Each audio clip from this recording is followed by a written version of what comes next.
Hello friends, welcome to sociology in Tamil. இந்த வீடியோவில் phenomenology அப்படின்னா என்னென்னு பார்க்க போகிறோம்.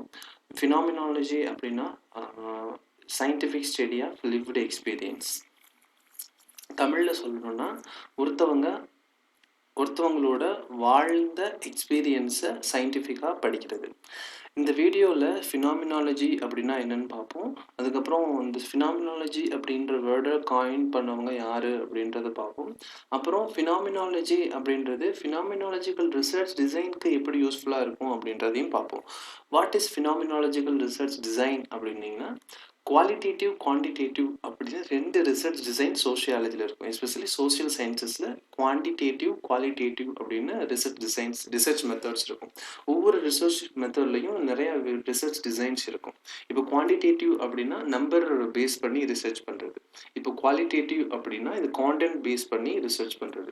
இப்போ ஒருத்தவங்களோட வாழ்ந்த எக்ஸ்பீரியன்ஸை, ஒரு அனுபவத்தை எழுதணும், டிஸ்கிரைப் பண்ணி எழுதுறது குவாலிட்டேட்டிவ் ரிசர்ச். இப்போ குவான்டிடேட்டிவ் ரிசர்ச் அப்படின்னா நம்பர் பேஸ் பண்ணுது. எத்தனை பேர் அன்எம்ப்ளாயாக இருக்காங்க, எத்தனை சைல்ட் லேபர்ஸ் இருக்காங்க அப்படின்ட்டு குவான்டிட்டி நம்பர் பேஸ் பண்ணி பண்ணுற எல்லாமே குவான்டிடேட்டிவ் ரிசர்ச். இன் குவாலிட்டேட்டிவ் ரிசர்ச் அப்படின்னா கான்டென்ட் பேஸ் பண்ணது, அந்த ஃபினாமினாவை வந்து டிஸ்கிரைப் பண்ணுறது. இத்தனை பேர் கஷ்டப்படுறாங்க அன்எம்ப்ளாய்மெண்ட்னால, பாவர்ட்டினால அப்படின்னு சொல்லிட்டு டிஸ்கிரைப் பண்ணோம், இப்போது எக்ஸ்பிளைன் பண்ணோம் அப்படின்னா அது வந்து குவாலிட்டேட்டிவ் ரிசர்ச். குவாலிட்டேட்டிவ் ரிசர்ச் கீழே இந்த ஃபினாமினாலஜிக்கல் ரிசர்ச் டிசைன் வரும். ஃபினாமினாலஜிக்கல் ரிசர்ச் டிசைன் அப்படின்னா என்னென்னு பார்க்கணுன்னா, அண்டர்ஸ்டாண்ட் பண்ணிக்கணும்னா ஃபஸ்ட்டு ஃபினாமினாலஜி அப்படின்னா என்னென்னு தெரிஞ்சுக்கணும். இந்த வீடியோவில் I will be telling you about the sociological concept phenomenology.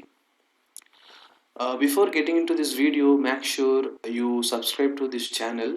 I will be uploading more sociological concepts in this channel. Let's get started. Phenomenology அப்படின்ற டேர்ம் அண்டர்ஸ்டாண்ட் பண்ணணும்னா we have to divide the term phenomenology into two, phenomenon and logy. Phenomenon and logy அப்படின்றது Greek words. Phenomenon அப்படின்னு பார்த்தீங்கன்னா observable events. If it is logyனா scientific study.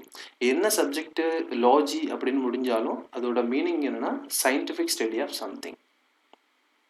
இப்போ ஃபினாமினாலஜி what is observable event அப்படின்னு கேட்டிங்கன்னா, ஒருத்தவங்க already வாழ்ந்து முடித்த எக்ஸ்பீரியன்ஸை அவங்க கிட்ட போய் கேட்டு எழுதி படிக்கிறது, அது வந்து ஃபினாமினாலஜி. ஃபார் எக்ஸாம்பிள், ஒருத்தவங்களோட லிவ்டு எக்ஸ்பீரியன்ஸ். ஒருத்தவங்க ஜெயிலுக்கு போகிறாங்க. ஜெயிலில் வந்து ஒரு 10 இயர்ஸ் இருக்காங்க. அந்த 10 இயர்ஸில் எப்படி என்ன அவங்களுக்கு அனுபவம் கிடைச்சிது, என்னென்ன எக்ஸ்பீரியன்ஸ் பண்ணாங்க அப்படின்ட்டு ஒரு இண்டிவிஜுவல்கிட்ட போய் படிக்கிறது ஃபினாமினாலஜி. அப்போ ப்ரிசனரை விட்டுட்டு ஒரு சிங்கிள் மதர் எடுத்துக்கலாம். ஒரு அப்பா இல்லாத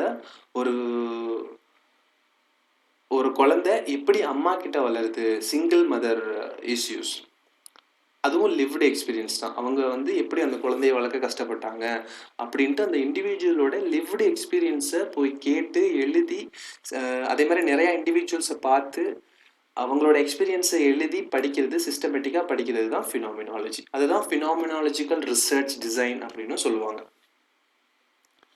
ஃபினாமினாலஜி அப்படிங்கிற டேர்ம் காயின் பண்ணது யார் அப்படின்னு பார்த்தீங்கன்னா எட்மண்ட் ஹசல். இவர் வந்து German philosopher. Is also founding fathers of modern psychology. இவர் சைக்காலஜிஸ்ட்டும் கூட. இவர் இந்த ஃபினாமினாலஜி அப்படிங்கிற டேர்மை ஒரு புக்கில் வந்து எக்ஸ்பிளைன் பண்ணியிருப்பார். என்ன புக்னா ideas general introduction to pure phenomenology. இந்த புக்கில் அவர் ஃபினாமினாலஜி அப்படின்னா என்னன்னு சொல்கிறாருன்னா, ஃபினாமினாலஜி அப்படிங்கிறது systematic study of events and structure of consciousness. ஒரு இண்டிவிஜுவல் வந்து ஒரு பர்டிகுலர் ஃபினாமினால எப்படி வாழ்கிறாரு, அண்ட் அந்த அப்படி வாழும்போது அவருக்கு வந்து என்னென்ன அவேர்னஸ் கிடைச்சிது, என்னென்ன அவர் லேர்ன் பண்ணாரு, அதை ஆர்கனைஸ்டாக எக்ஸ்பிளைன் பண்ணுறது தான் ஃபினாமினாலஜி அப்படின்னு இந்த புக்கில் வந்து எக்ஸ்பிளைன் பண்ணியிருப்பாரு. ஒரு டேர்ம் ஃபினாமினாலஜி அப்படின்னு கண்டுபிடிக்கிறதுக்கு முன்னாடி அவருக்கு எட்மண்ட் ஹசலுக்குள்ள ஒரு 3 கொஸ்டின் இருக்கும். ரியாலிட்டினா என்ன, ரியாலிட்டி நிஜமாவே இந்த உலகத்தில் இருக்கா? அப்புறம் what is how it is possible to know what really existing in the world. நிஜமாவே ஒரு விஷயம் இருக்கு அப்படின்னு தெரிஞ்சுக்கிறதுக்கு என்ன பாசிபிலிட்டி, எப்படி அது நிஜமாவே வெளியே இந்த உலகத்தில் இருக்கு அப்படின்னு தெரிஞ்சுக்கணும் அப்படின்ட்டு ஒரு கொஸ்டின் ரைஸ் பண்ணுவார். அப்படி ரைஸ் பண்ணும்போது ஒரு ஐடியா அவருக்கு வரும். இந்த ஐடியா தான் அவருக்கு வரும். இந்த டயக்ராம் பார்த்தீங்கன்னா, ஒரு இண்டிவிஜுவல் வந்து ஏதோ ஒரு விஷயம் வெளியே நடக்குது, இருக்கு, ஒரு விஷயம் அவைலபிளாக இருக்குது அப்படின்னா டைரெக்டாக அது இண்டிவிஜுவல்னால அண்டர்ஸ்டாண்ட் பண்ணிக்க முடியாது. Through mental consciousness, through stock knowledge மூலமாக தான் அந்த இண்டிவிஜுவலுக்கு அண்டர்ஸ்டாண்ட் பண்ணிக்க முடியும். இப்போ வந்து ஒரு கடவுள் இருக்காங்கன்னு வச்சுக்கோங்க. அந்த கடவுளோட பேர், அந்த கடவுள் எப்படி வந்தாங்க, அதோட ஹிஸ்ட்ரி, அந்த கடவுளோட ஹிஸ்ட்ரி என்ன, எல்லாமே தெரிஞ்சாதான் அந்த இண்டிவிஜுவல் வந்து அதை பற்றி அவேர்னஸ் இருக்கும். அதை பற்றி எதுவுமே தெரியலை அப்படின்னா அது வந்து ஓகே, இது வந்து காட் எதுவுமே அவங்களுக்கு தெரியாது.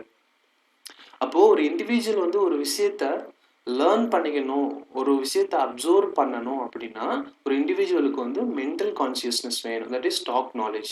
அந்த ஸ்டாக் நாலேஜ் எப்படி வரும் அப்படின்னா சோஷியலைசேஷன் மூலமாக தான் வரும் அப்படின்னு அவர் சொல்லுவார்.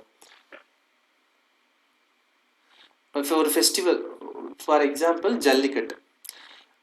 It is external reality. ஜல்லிக்கட்டுனா என்னன்னே தெரியாதவங்களுக்கு அந்த ஈவெண்ட்டை போய் பாரு அப்படின்னா அவங்களுக்கு தெரியாது. ஏன் இது கண்டக்ட் பண்ணுறாங்க, ஏன் அனிமல் அப்யூஸ் பண்ணுறாங்க அப்படின்னு சொல்லுவாங்க. அதுவே if a person know the history of jallikattu and அது ஏன் நடத்துகிறாங்க எல்லாமே தெரிஞ்சிச்சு அப்படின்னா அது மென்டல் கான்சியஸ்னஸ். ஒரு இண்டிவிஜுவல் வந்து ஒரு ஈவெண்ட்டை அண்டர்ஸ்டாண்ட் பண்ணிக்கணும்னா அந்த இண்டிவிஜுவல் அந்த ஈவெண்ட்டை பற்றி ஆல்ரெடி அவேர் ஆகிருக்கணும், ஆல்ரெடி நாலேஜ் வச்சிருந்தா மட்டும்தான் the individual can understand the external reality அப்படின்னு சொல்லுவார். அப்போது அவர் ஒரு 3 கொஸ்டின் கேட்டாருன்னு சொன்னார்ல. What is real, what is really exist in the world, how is it possible to know what really exist in the world. இந்த கொஸ்டின்ஸ்க்கெல்லாம் answer அவர் எப்படி சொல்லுவார்னா, இதெல்லாம் வந்து understand பண்ணணும் அப்படின்னா ஒரு இண்டிவிஜுவலுக்கு வந்து மென்டல் அவேர்னஸ் இருக்கணும், அது வந்து ஸ்டாக் நாலேஜ் அப்படின்னு சொல்லுவார். அந்த சோஷியல் அவேர்னஸ் இருந்தால் மட்டும்தான் அது இது எக்ஸிஸ்ட் இருக்குது, இது இல்லை அப்படின்னு ஒரு ஹியூமன் பீயிங்னால அண்டர்ஸ்டாண்ட் பண்ணிக்க முடியும். இந்த ஃபினாமினாலஜியில் ஒரு ஈவெண்ட்டை வந்து படிக்கணும். ஒருத்தர் வந்து ஜெயிலில் இருக்காரு, ஜெயிலுக்கு போயிட்டு வர்றாரு, அவர் வந்து வாழ்ந்துட்டு இருக்காரு அப்படின்னா அவர் ஜெயிலில் இருக்கும்போது எப்படிப்பட்ட வாழ்க்கை வாழ்ந்தாரு, என்னென்ன எக்ஸ்பீரியன்ஸ் அவருக்கு கிடைச்சிச்சு அப்படின்னு அதை பற்றி படிக்கணும்னா ஒரு இண்டிவிஜுவலுக்கு ஜெயில்னா என்னன்னு தெரிஞ்சிருக்கணும், இம்ப்ரிசோன்மெண்ட்னா என்னன்னு தெரிஞ்சிருக்கணும். அப்படிலாம் தெரிஞ்சால் மட்டும்தான் அந்த இண்டிவிஜுவல் வந்து இம்ப்ரிசோன்மெண்ட் பிரிசனர்ஸ் பற்றி படிக்க முடியும். இப்போது another example as I set a single parent. ஒரு சிங்கிள் பேரண்ட்டை பற்றி படிக்கணும் அப்படின்னா சிங்கிள் பேரண்ட்டோட கான்செப்ட் எல்லாம் தெரிஞ்சிருக்கணும். ஏன் சிங்கிள் பேரண்ட்டுன்னு அவங்கள சொல்கிறாங்க, எப்படி அந்த கான்செப்ட் சிங்கிள் பேரண்ட்னு வந்துச்சு அப்படின்றது எல்லா பேசிக்ஸும் தெரிஞ்சால் மட்டும்தான் அந்த person can study about the single parent. By this slide, I conclude, in simple term, phenomenology is a systematic study of the lived experience of the individual. To learn more sociological concepts and terms, click the subscribe button. Let's learn together. Thank you.